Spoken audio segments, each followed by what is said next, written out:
Have you ever wondered what would happen if Megumi was born with Sukuna's power? And the crazy part is, this could have actually happened. All it takes is for Yuji's grandfather, Wasuke Itadori, to fall in love with Megumi's grandmother, and for the two of them to have Megumi's mom, who later marries Toji Zenin. Our story starts with her, pregnant, visiting the hospital every week for checkups the doctor recommended. But this was Kenjaku's plan all along. He uses this opportunity to experiment on the baby, turning him into the perfect vessel for Sukuna, one who can not only contain him, but surpass him one day thanks to his Zenin clan techniques. Meaning Megumi inherits not just the 10 Shadows technique, but Sukuna's techniques too, making him even more broken than modulo Yuji. From a young age, Megumi is trained by the best teachers in Jujutsu High. Unlike his father, he shows insane potential in curse techniques, and for some reason his physical attributes are off the charts too. Nobody questions it since Toji was a physically powerful man, so they assume Megumi simply inherited that along with the Zenin clan techniques. But toddler Megumi hates training. He just wants to play outside and live a normal life. His wish comes true when Gojo kills Toji and adopts him, sending him off to middle school with his sister to enjoy a normal childhood. Gojo understands the pressure weighing on Megumi, and he wants the kid to have these years of peace, because soon enough, Megumi will have to train relentlessly and unlock his full potential. After all, Gojo already sees him as his successor. As time passes, Megumi enters high school, and this is where Gojo starts training him aggressively. From cursed energy to binding vows, Gojo makes sure Megumi knows everything. He even teaches him Black Flash, which Megumi learns instantly thanks to the enhanced body Kenjaku gave him. In this timeline, Megumi even helps Yuta kill Geto, since he's already on par with Yuta, who wields the broken ability of Copy and Rika's absurd cursed energy reserves. Meanwhile, Kenjaku is putting people across Japan into comas as part of his ancient sorcerer reincarnation plan. Next, Megumi is sent on a mission to retrieve a special grade cursed object, one originating from the most powerful sorcerer in history, Ryomen Sukuna. And unlike his main timeline version, Megumi doesn't struggle at all. He clears every curse in the school building and retrieves Sukuna's finger with ease. But just then, Uraume and Jogo arrive and attack him, trying to snatch the finger away. Megumi barely dodges their attacks, and realizing the massive power gap between them, he tries to escape. That's when Kenjaku appears from behind, knocks him out, and forces the finger into his mouth, making him swallow it. Megumi has now officially become Sukuna's vessel. Not just his perfect vessel, but his most powerful one. Sukuna takes over his body, but at that exact moment, Gojo arrives. Sukuna instantly tries to fight him and gets humiliated. Kenjaku and the others use the chaos to slip away while Gojo knocks Sukuna out cold. When Megumi wakes up, Gojo explains what happened and tells him he can sense Sukuna's sinister presence buried inside him. It disgusts Megumi, and he begs Gojo to remove it, but Gojo tells him the harsh truth. Their best play is for Megumi to consume all of Sukuna's fingers, and the moment Sukuna reaches full power and tries to break free, the two of them will kill him together. Megumi likes the plan, but a chill runs through him when Sukuna starts whispering in his mind, promising to slaughter everyone he loves: his sister, his friends, and his sensei Gojo Satoru. Gojo asks Megumi to train harder than ever, bringing in Yuta and Nobara to help him grow and clear missions together. Then, in West Tokyo, a cursed womb carrying a potential special grade curse suddenly appears. With Gojo away, Kiyotaka Ijichi sends his 3 students in to rescue any survivors. Yuta, Megumi, and Nobara head out on their first mission as a trio, but by the time they arrive, the cursed womb has already birthed a special grade spirit and slaughtered everyone in the remote detention facility. Suddenly, Nobara is separated from them, and the special grade curse appears out of nowhere. Yuta decides to hold it off alone, while Megumi rushes to help Nobara fight off the spirits swarming her. Yuta unleashes Rika and nearly kills the curse, but it barely escapes and regenerates. Then the curse chases behind Megumi, sensing he's still an amateur compared to Yuta. It nearly kills Megumi, leaving him badly injured, until Sukuna takes over and obliterates the curse in an instant. Yuta is forced to fight Sukuna, and is stunned by his absurd power at just one finger. Nobara arrives, and together they manage to push him back, but then Sukuna devours the second finger left behind from the curse he killed. Now at 2 fingers, he fuses 2 of Megumi's Shikigami into Agito, and completely overpowers Yuta and Nobara, warning Megumi that he'll kill them both unless Megumi makes a binding vow. With no other way to save his friends, Megumi agrees. He'll let Sukuna take over his body for 1 full minute whenever Sukuna chants the keyword "in chain," and Megumi forgets the vow was ever made. Gojo is furious with himself for letting this happen. He promises Megumi, who is technically his adopted son, that he'll free him from Sukuna's curse so he can finally live a normal life. Megumi promises in return to get as strong as possible, so that together they can end Sukuna when the time comes. Sukuna just laughs at them. He considers himself leagues above their level. Nobody in the Heian era, the golden age of sorcerers, could ever truly challenge him. So how could 2 modern brats like Megumi and Gojo even dream of killing him? But Gojo claps back, telling Sukuna he sounds scared and is just putting on a tough act, since their last encounter ended with Gojo mopping the floor with him at 1 finger. Sukuna vows that Gojo will be the first to die once he reaches full power. As for Megumi, he is not executed as he is the future head of the Zenin clan. The higher-ups won't allow it, and everyone knows Gojo would go on a rampage if anything happened to his precious student. Next, Megumi is paired with the grade 1 sorcerer Nanami on a mission to take down Mahito. While investigating, Megumi comes across Junpei, and the two become friends. But tragically, Junpei and his mother are killed by Mahito, which pisses Megumi off, and he along with Nanami track down Mahito, who was expecting the attack thanks to Kenjaku. He releases a mini army of transfigured humans for Nanami to deal with. Nanami tells Megumi to stay behind him, but Megumi is too pissed off and goes after Mahito directly, landing a few black flashes that injure him heavily. Mahito creates distance between them, not realizing just how superior Megumi is at long range. With his 10 shadows technique, Megumi absolutely humiliates him. Mahito's insane regeneration keeps him alive, but Megumi makes sure to torture him for what he did to Junpei and his mom. He even summons Agito for a few seconds, just long enough to push Mahito to the brink of death. Mahito barely opens his domain in time. Nanami nearly gets caught in it, but Megumi shoves him out of the way and gets trapped himself. The instant Mahito touches Megumi, he reaches Sukuna's soul, and Sukuna, furious at being disturbed, attacks Mahito's soul in retaliation. Mahito is left dying, but Dagon appears and rescues him just in time. Before vanishing, Mahito swears revenge on both Megumi and Nanami. Megumi decides to keep going on missions with Nanami to sharpen his skills and land Black Flash more consistently, while also building up his cursed energy output and capacity.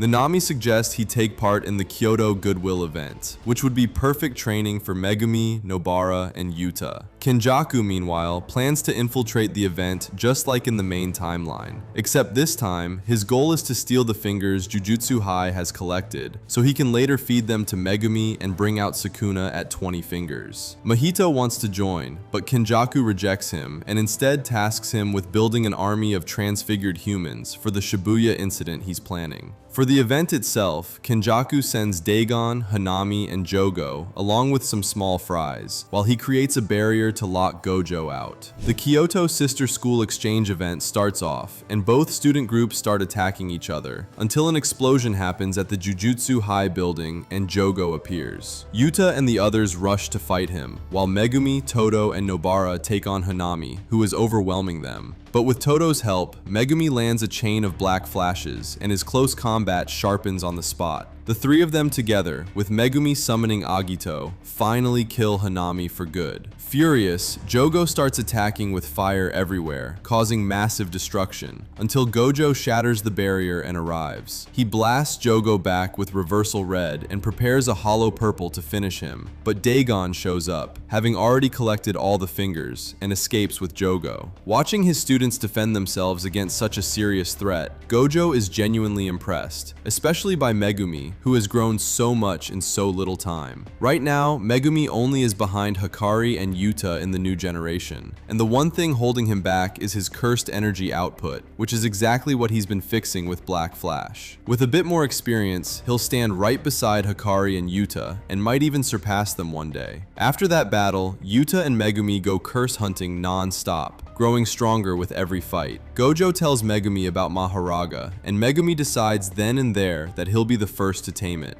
Yuta spars with him constantly, and their friendship deepens as they both keep getting stronger. By the time Shibuya arrives, Yuta has trained hard alongside Megumi, and even pulled Nobara up with them. Unlike the main timeline, where all three were amateurs, here Yuta's knowledge and experience accelerate their growth dramatically. The moment the sorcerers arrive to deal with Kenjaku, the curtain drops over all of Shibuya. This time, Gojo heads to the station with Megumi, since Yuta and Nobara together can handle 99% of the threats out there. As soon as they arrive, Gojo and Megumi are ambushed by Jogo and Choso, who use innocent humans as shields, even throwing them at Gojo to stop him from attacking. Luckily, Megumi's attacks are far more precise and less destructive, so he captures Choso and the two start fighting while Gojo chases down Jogo. But then Mahito arrives with his transfigured human army and starts slaughtering civilians. Disgusted by these cheap tricks, and before the army can kill anyone else, Gojo unleashes a 0.1 second infinite void, wiping out every transfigured human in an instant. Jogo, Mahito, and Choso can't believe their eyes. But just then, Kenjaku appears behind him, wearing Geto's body. This is where everything becomes psychologically complicated for Gojo. He thought his best friend Geto had died at the hands of Yuta and Megumi, but here he is standing. His mind starts racing. Already drained, both physically and mentally, the shock of seeing Kenjaku in Geto's body drops his guard for a split second. That's the exact moment Kenjaku was waiting for. He activates the prison realm, but Megumi steps in. Jogo, Mahito, and Choso try to stop him, but Megumi summons Agito, his second strongest Shikigami behind Mahoraga, who was powerful enough to trade blows with Gojo during the Shinjuku showdown in the main timeline. The distraction snaps Gojo back to his senses, and he escapes the prison realm just in time. Realizing what Kenjaku was attempting to do, Gojo fires Reversal Red at him, injuring him heavily. Kenjaku calls for Dagon to rescue him, and when Gojo tries to stop it, Jogo blocks his path. The two start fighting, and Kenjaku and Mahito use the chance to escape. Meanwhile, Megumi lures Choso out of the station, and Gojo, realizing the station is far too crowded with civilians to fight in, grabs Jogo and takes him into an empty part of the city to settle things. On the other hand, Megumi easily overpowers Choso, but then Choso's two other brothers jump in to fight him. Megumi still holds his own. The brothers feel something strange fighting him, because in this timeline, Megumi is their brother instead of Yuji. He uses their hesitation to attack with Nue and slips away using Rabbit Escape. Searching for Gojo or Yuta, he instead comes face to face with a resurrected Toji Zenin. The two start fighting, and Megumi goes toe-to-toe with him. His 10 Shadows technique and superior skill outshines his main timeline version. Toji mistakes him for a long-ranged fighter and assumes he's weak up close, so he tries to ambush him, which turns out to be a big mistake as Megumi lands a chain of black flashes that shake Toji to his very soul. That hit makes Toji realize something. This is his son. He asks for his name, and Megumi answers, Megumi Fushiguro. Seeing that his son kept his mother's surname and stayed free of the Zenin clan, Toji is genuinely happy. The kid is even stronger than Toji was at that age, and his potential might make him surpass even Gojo one day. So Toji decides not to kill him. Instead, he turns the fight into a lesson, training Megumi as they clash. Megumi slowly realizes he's fighting his own father, and the emotions hit hard, but he uses every second as training. When Megumi finally defeats him, Toji takes his own life, wishing his son luck and begging him to never give up on life. Megumi is then called to check on Nanami, who has gone silent. When he arrives, he finds that Mahito has killed Nanami in revenge for the brutal beating they gave him earlier. Megumi is devastated, blaming himself, until Toji's final words echo in his head, "Never give up." And with that, Megumi unleashes every ounce of his rage on Mahito, raining black flashes down on him left and right before summoning Agito to finish him off for good. Exhausted from the fight, Megumi is caught off guard when Kenjaku sneaks in and blasts him with maximum Uzumaki, knocking him out. Kenjaku then consumes Mahito for the culling games, and feeds all 13 remaining fingers to Megumi, awakening Sukuna at 15 fingers worth of power. Just then, Gojo arrives, having just killed Jogo, and demands that Sukuna hand control back to Megumi. Sukuna agrees, but only if Gojo can impress him first. Kenjaku sees this as the perfect trial run before their final Shinjuku showdown, a chance to see who would truly win. Sukuna launches a swarm of Shikigami at Gojo, but Gojo wipes them all out with reversal red and blue. He rushes in and lands a black flash, and Sukuna uses domain amplification to bypass infinity and lands physical hits on him. Gojo easily defends while landing even more black flashes. Kenjaku releases his cursed spirit Ganesha to help, since Sukuna is at a 5-finger disadvantage, but Gojo uses a hollow purple which shocks both Kenjaku and Sukuna. Just like he did with Jogo in the main timeline, Sukuna acknowledges Gojo's strength, except this time he calls him the strongest of this era, a truly worthy opponent. He hands control back to Megumi while Kenjaku escapes. Choso and his brothers arrive, and before Gojo can attack, Choso reveals that Megumi is their brother, and that Kenjaku created them all as experiments. With no real family left, Megumi accepts them as his brothers and allies. Then Kenjaku releases 10 million curses across all of Japan, forcing Gojo to leave immediately to deal with them. Unlike the main timeline, Maki and Mai survive, but the Zenin clan still tries to have them killed. So Megumi, Yuta, Maki, and Mai attack the Zenin clan and massacre every last one of them in revenge. Now the culling game begins, and the Jujutsu High sorcerers dominate it. Megumi can now even use Dismantle and Cleave, and he's become almost immune to Sukuna's slashes. Watching all this from inside him, Sukuna starts to fear someone for the first time, because Megumi is the perfect weapon to kill him. By the end of the culling game, every sorcerer has grown insanely strong, Megumi most of all. But while he's with Choso and his brothers, they're ambushed. Choso and his brothers try to protect Megumi, but Kenjaku kills every one of them. Then Megumi, drained from the endless culling game battles, is taken over by Sukuna through their binding vow. Kenjaku hands Sukuna 4 more fingers, along with his original body, to make up for the final 20th finger, putting him at full power at last. Sukuna emerges from Megumi's body in his true Heian-era form. Gojo arrives and the two instantly clash, but Kenjaku stops them, setting a showdown at Shinjuku 1 month from now to give both sides time to prepare for the final battle.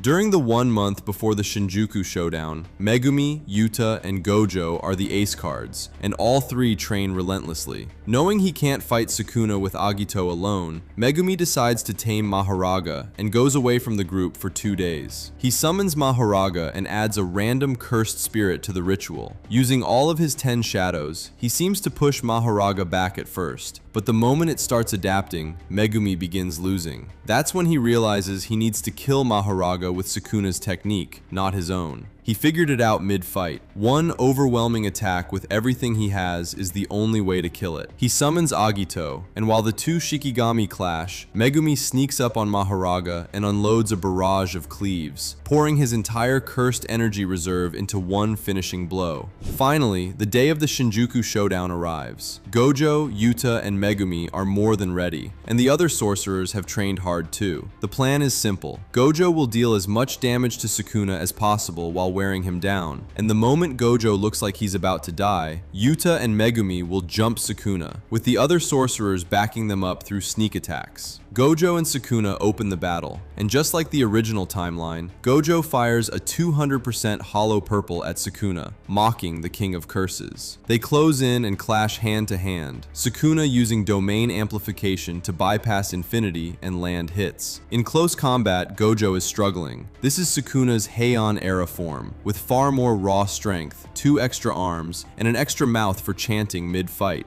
Up close, Sukuna dominates. Megumi tells everyone to stay ready, their moment is coming, and until then, they study how Sukuna fights. Elsewhere, Yuta and Takaba manage to kill Kenjaku. Meanwhile, Gojo lands heavy long-range damage and sneaks in another hollow purple, but it doesn't hit as hard as it did in the original timeline, because this Heian-era body is far more durable. They clash domains, and it ends the same way every time, with Gojo overwhelmed by the shrine's relentless slashes and has to use reverse curse technique again and again. His closed domain simply can't match Sukuna's open one, but Gojo finds his chance and opens Infinite Void a split second before Sukuna can open his, flooding his brain with infinite information and doing serious damage. In retaliation, Sukuna decides to end Gojo for good. He spams his domain relentlessly, never letting Gojo land another infinite void, then closes in with domain amplification bypasses infinity and starts landing brutal hits. To finish it, he pulls out Kamutoke, the same lightning weapon he used on Kashimo, ready to end Gojo in a single strike. But before it lands, Yuta and Megumi jump him. With Mahoraga at his side, Megumi knocks Sukuna back. Sukuna retaliates with a dismantle that injures Yuta, who immediately heals himself with reverse curse technique. Sukuna tries to go after the injured Gojo, but Megumi and Mahoraga block his path, forcing him to deal with them first. This gives Nobara and the others the chance to rescue Gojo and rush him to Shoko, who starts healing him so he can rejoin the fight. More sorcerers like Kashimo and Maki come in, attacking Sukuna all at once, but he dodges every one of them while still battling Mahoraga. Since Mahoraga has started adapting to his slashes, Sukuna decides to end it with a barrage of cuts, exactly like Megumi did.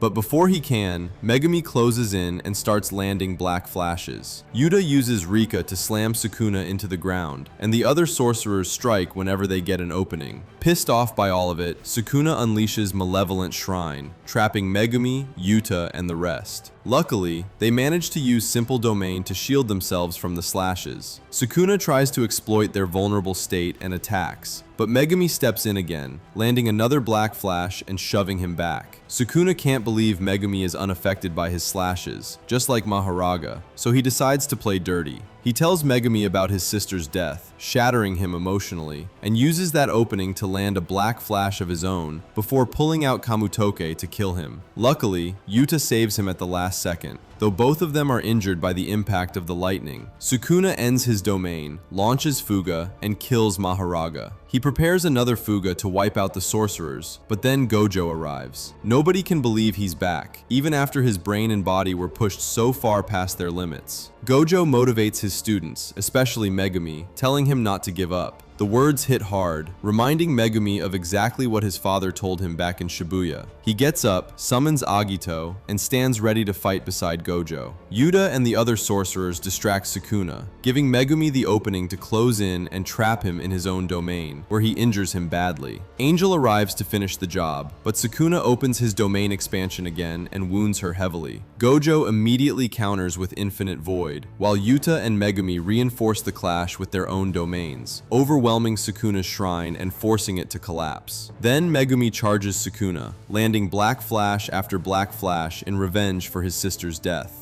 Behind him, Gojo charges a hollow purple with whatever cursed energy he has left, while Yuta and the others ready their own attacks. For the first time in over 1,000 years, Sukuna fears for his life and tries to run. But Megumi orders Agito and the rest of his Shikigami to grab him, and in that moment, everyone unleashes their strongest attack at Sukuna, destroying the entire city and erasing Sukuna from existence forever. In the end, because Megumi was born with Sukuna's power and became his host, Gojo, countless sorcerers, and all the innocent people of Shibuya are saved. And for once, Sukuna is killed without any major loss, all thanks to Megumi and Gojo. The perfect vessel Kenjaku built to revive the King of Curses became the very weapon that ended him. If you enjoyed this video, drop a like and subscribe with notifications turned on for daily fire content. Peace out.